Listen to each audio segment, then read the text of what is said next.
Радар — одно из тех изобретений, которое полностью изменило мир, но при этом остается почти невидимым в нашей повседневной жизни. Он умеет видеть в полной темноте, пробивается сквозь туман, дождь и облака на сотни километров вперед. Он работает без глаз и без света. Машина просто кричит радиоволнами и слушает, как это эхо возвращается назад. Именно эта простая идея однажды спасла целый народ от вторжения, когда враг был сильнее и его самолетов было в разы больше. Она же случайно расплавила шоколадку в кармане одного инженера и так подарила миру устройство, которое сегодня стоит почти на каждой кухне.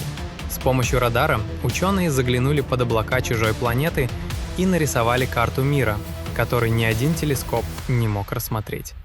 В этом видео мы разберем, как работает радар, простыми словами, но по-настоящему интересно. Ты узнаешь, как он измеряет расстояние и скорость, как изменил ход целой войны и почему военные до сих пор тратят миллиарды, чтобы стать для него невидимыми. Досмотри до конца, и ты узнаешь, как люди научились видеть невидимое. Само слово «радар» пришло из английского языка и складывается из первых букв целой фразы. В переводе она означает примерно «обнаружение и определение дальности с помощью радиоволн». Звучит сложно, но идея на самом деле до смешного простая, и ты сталкивался с ней много раз в жизни. Вспомни, как ты кричишь в горах или в пустой пещере, а через секунду слышишь собственный голос обратно. Это эхо. Звук улетел вперед, ударился о скалу и вернулся к тебе назад. Именно так работает и радар, только вместо крика он использует невидимые радиоволны, которые летят намного дальше и быстрее звука. Машина выстреливает коротким импульсом радиоволн в нужную сторону и сразу же замолкает, начиная внимательно слушать.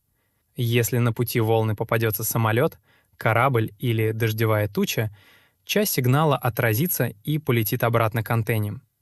Радар ловит это слабое эхо и понимает, где-то впереди что-то есть. Дальше начинается самое интересное. По одному только вернувшемуся сигналу устройство вычисляет, где находится объект и как далеко он от нас. Все это происходит за доли секунды, много раз подряд, пока антенна медленно осматривает пространство вокруг. По сути, радар дал машинам чувство, которого у нас нет от рождения. Он похож на летучую мышь, которая летает в полной темноте и не врезается в стены, потому что тоже слушает эхо своих звуков. В природе этот трюк был давно, а инженеры лишь повторили его на новом уровне, заменив звук радиоволнами. Разница в том, что радиоволны — это родственники обычного света и радиосигнала. Они спокойно проходят сквозь дождь, туман и ночную темноту. Именно поэтому радар видит там, где человеческий глаз полностью бессилен, и замечает объекты за десятки и сотни километров, задолго до того, как их вообще можно разглядеть. Теперь разберемся, откуда радар знает, что до самолета, например, ровно 40 километров. Весь секрет во времени, а точнее, в очень маленьких его отрезках, которые машина умеет замечать. Радиоволна летит с невероятной скоростью, той же самой, с которой движется свет, почти 300 тысяч километров в секунду. Это значит, что за 1 секунду она способна 7,5 раз обогнуть весь земной шар. Радар выстреливает импульс и включает внутри себя сверхточный таймер, а потом ждет возвращения эха. Как только отраженный сигнал прилетает обратно, таймер останавливается, и машина смотрит, сколько времени прошло. Дальше идет простая школьная задача. Если знаешь скорость и время, легко посчитать пройденный путь. Правда, тут есть одна хитрость. Волна ведь пролетела расстояние дважды, сначала до цели, а потом обратно. Поэтому результат просто делят пополам, и получается честная дистанция до объекта. Все это устройство считает мгновенным, десятки и сотни раз в секунду, не давая цели ни малейшего шанса ускользнуть незамеченной. Но одного расстояния мало. Нужно еще понять, в какой стороне находится объект. Здесь на помощь приходит антенна, которая не разбрасывает волны во все стороны, а собирает их в узкий направленный луч, похожий на луч фонарика в темноте. Антенна медленно поворачивается по кругу и как бы ощупывает пространство этим лучом, сектор за сектором. Когда приходит эхо, радар точно знает, куда именно смотрела антенна в этот момент и определяет направление на цель. Соедини вместе расстояние и направление, и ты получишь точную точку на карте. Именно так круглые вращающиеся антенны в аэропортах видят каждый самолет в небе и держат его под контролем.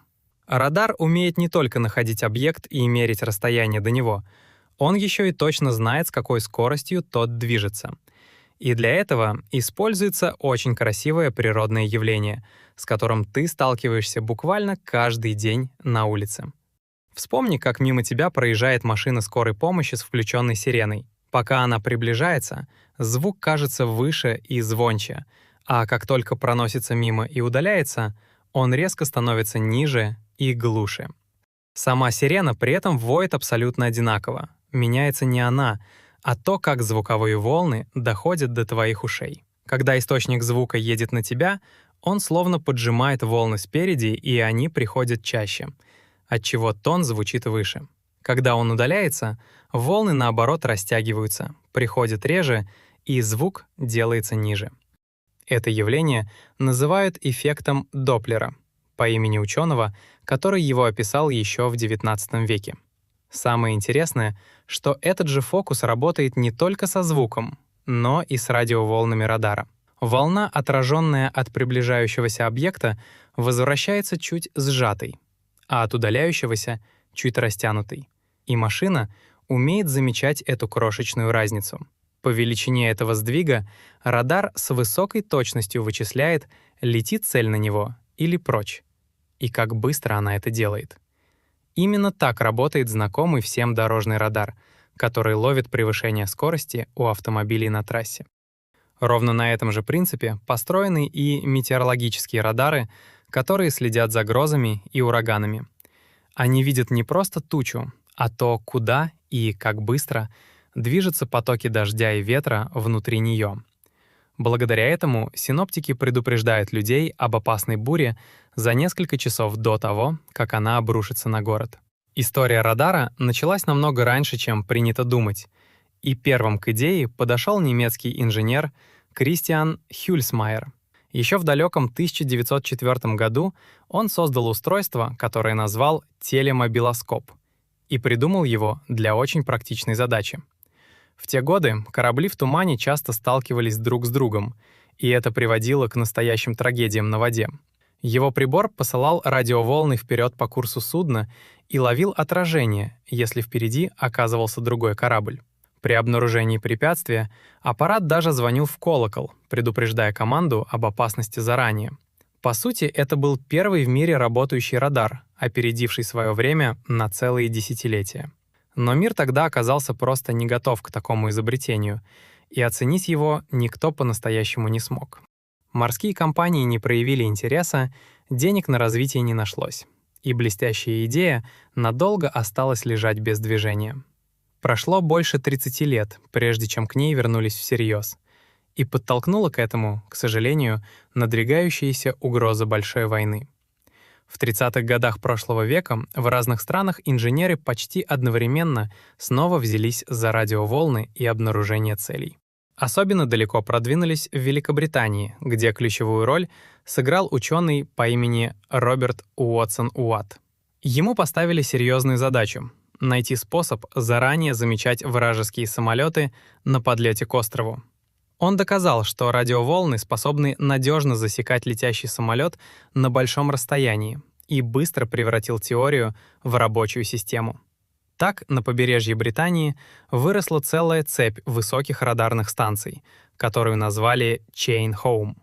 Эти башни днем и ночью прощупывали небо над морем и ловили любые самолеты, приближавшиеся со стороны континента. К концу 30-х страна получила невидимый электронный щит, о котором ее будущий противник даже толком не подозревал. Настоящее испытание для радара наступило летом 1940 года, во время событий, которые вошли в историю как «Битва за Британию». Германия готовилась к вторжению, и бросила в небо огромный воздушный флот, чтобы сломить сопротивление острова с воздуха.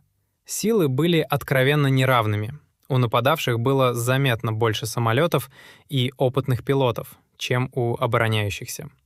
По всем расчетам, защитники должны были быстро проиграть эту схватку и потерять контроль над своим небом.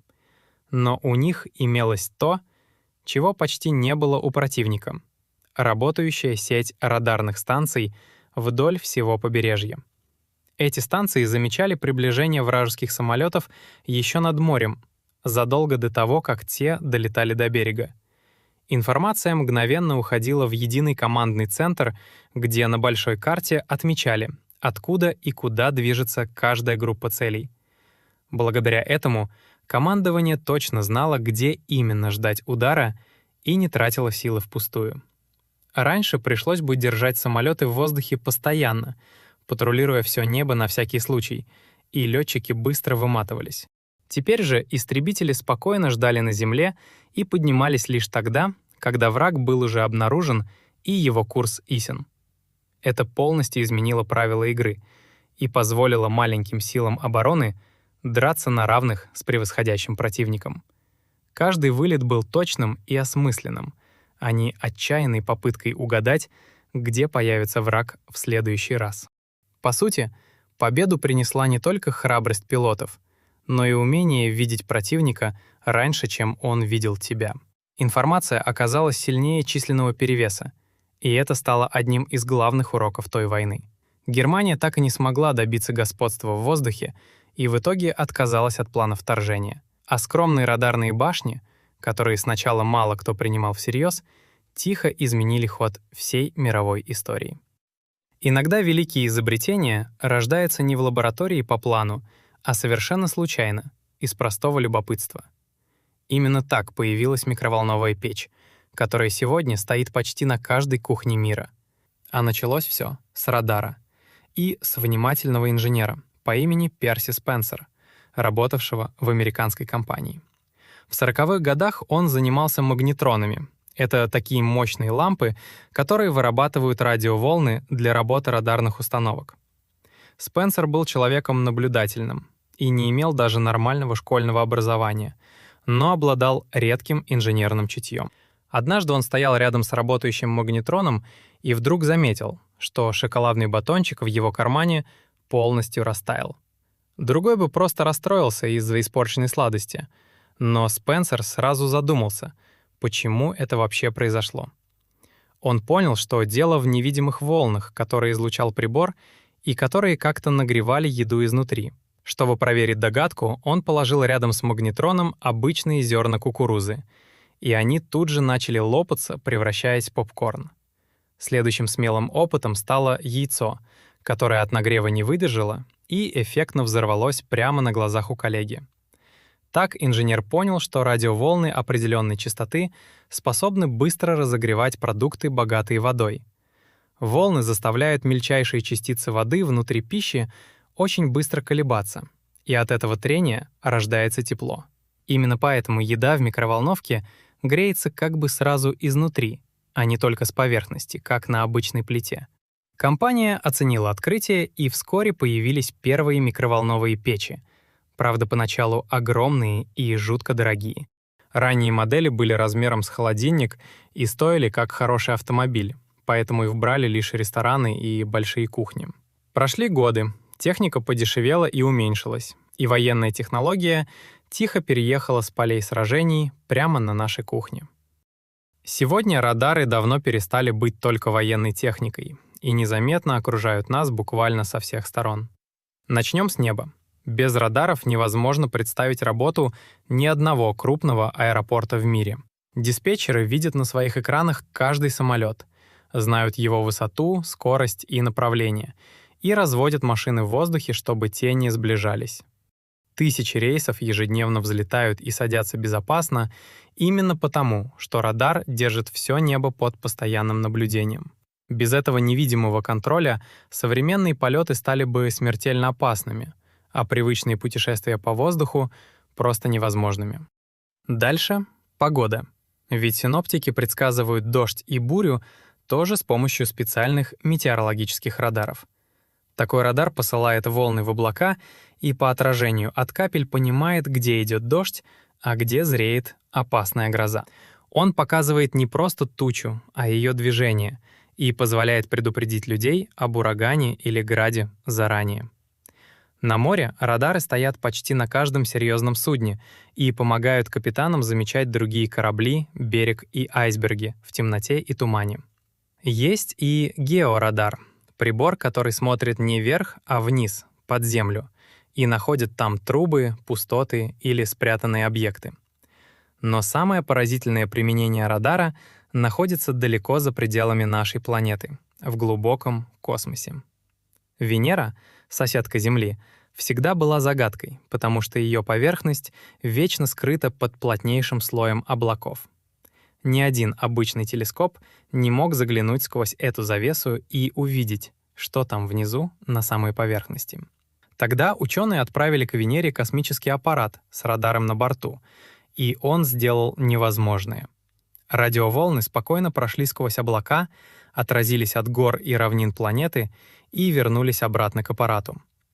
Так люди впервые составили подробную карту чужого мира, который до этого не видел ни один человеческий глаз.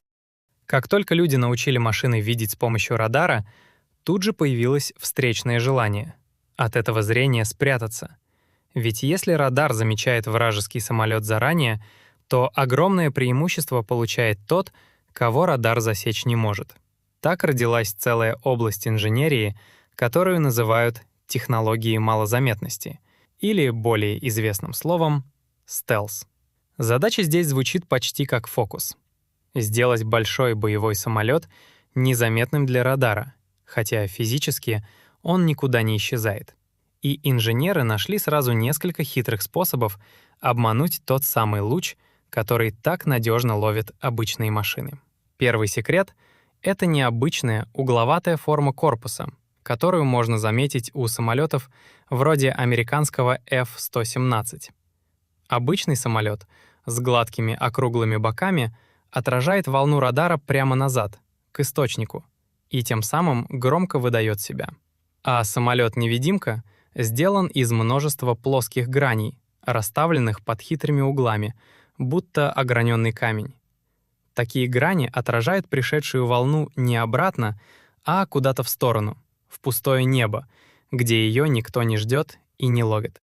Радар посылает сигнал, но эхо к нему просто не возвращается, и на экране в этом месте остается пустота. Второй секрет прячется в особой краске и специальных материалах, которыми покрывают корпус такого самолета.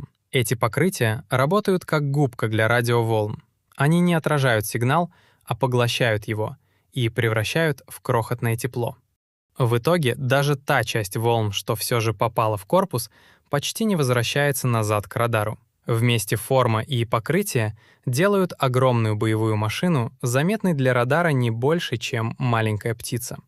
Правда, полностью невидимым не становится никто, и это вечная гонка. Одни улучшают зрение радаров, другие совершенствуют маскировку. Именно поэтому и сегодня инженеры по обе стороны продолжают свое бесконечное соревнование меча и щита. Вот такой удивительный путь прошел радар. От простой идеи эха до технологии, которая тихо держит на себе целый мир. Все началось с обычного наблюдения. Если крикнуть в горах, звук вернется обратно, и по этому эху можно многое понять. Инженеры лишь заменили крик невидимыми радиоволнами и научили машины слушать отражение, которое не уловит ни один человек.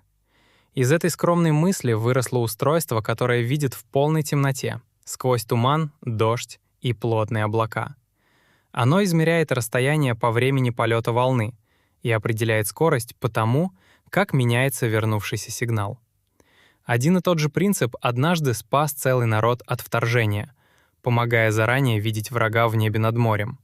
Он же случайно превратился в микроволновую печь, которая сегодня греет еду почти на каждой кухне планеты. Тот же радар следит за самолетами в аэропортах, предупреждает нас об ураганах и ведет корабли сквозь ночной туман. И он же заглянул под облака соседней планеты и нарисовал карту мира, которого не видел ни один человеческий глаз. А там, где одни учились видеть все дальше, другие тут же придумывали, как от этого зрения спрятаться. Главный урок радара, наверное, в том, что великие вещи часто вырастают из простых вопросов. А что, если? Кто-то однажды задумался над обычным эхом и в итоге изменил войны, науку, космос и наш повседневный быт. Если это видео открыло тебе что-то новое, обязательно напиши в комментариях, какой факт удивил тебя больше всего. Поставь лайк, поделись этим видео с друзьями и близкими и подпишись на «Координаты неизвестного», чтобы не пропустить новые истории о том, как устроены самые удивительные вещи вокруг нас. Спасибо, что был рядом до самого конца. И до встречи в следующем выпуске.